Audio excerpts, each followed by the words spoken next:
We have before us two pieces of legislation. One is a bill to move up the effective date of the credit card bill that the House passed. The other is a new subject for us, dealing with the question of interchange fees.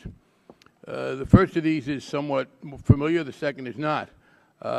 We have before us two of our colleagues who are sponsors of the interchange bill.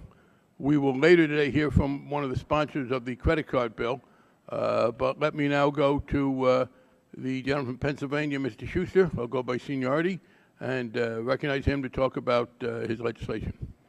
Well, thank you, Mr. Chairman. I appreciate the opportunity to be here today, and thank Ranking Member Bachus, but Ranking Member Hensarling for having us here today, and the members of the committee for allowing us to share some information on what I believe is an important topic, an important issue, and that's interchange fees in H.R. 2382. I'd also like to thank Congressman Welch for his leadership on this issue and working together with me on H.R. 2382. I believe action is needed to help level the playing field between consumers, small business, and credit card companies by requiring greater transparency and prohibiting unfair and abusive practices when it comes to interchange fees.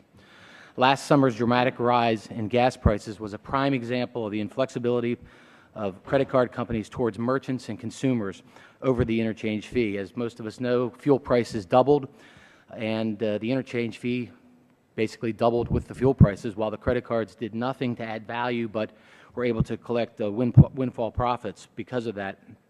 Also, as fuel prices rose above authorized transaction limits, major credit card companies reserved the right to repay gasoline merchants a lower price than was actually purchased, particularly on smaller transactions.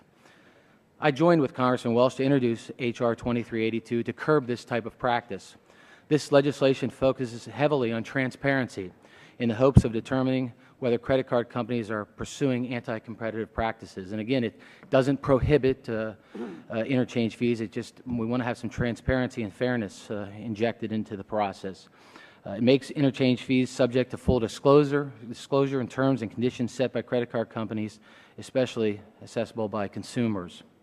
And we have here today, this is the interchange fee agreement, 1,000 pages, and I'm confident that few in this room could figure out what's going on in the agreement here, and many small businesses have that same problem to try to understand what's happening in here.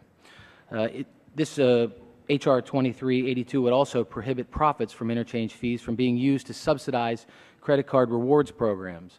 Small businesses and ultimately consumers should not be financing the perks of luxury card holders.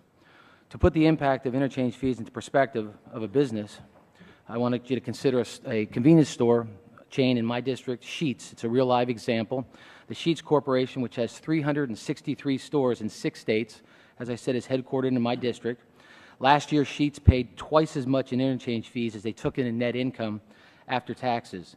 Their second largest expense after payroll is the interchange fee, which is incredible to me. This means that for Sheetz, the interchange fee eclipses the company's cost of rent for 363 stores. The interchange fee is also 1.5 times the cost of providing health care to their nearly 13,000 employees. And Sheetz is not alone. Sadly, it is joined by thousands of businesses across the country who are being unfairly penalized through interchange fees. Something must be done, and I believe H.R. 23 is the right vehicle for that change. Mr. Chairman and members of the committee, I hope you'll consider the merits of this bill, as well as the serious struggles of small businesses across this country that need transparency, simplicity, and fairness when it comes to the issue of interchange fees. Again, thank you very much for giving me the opportunity.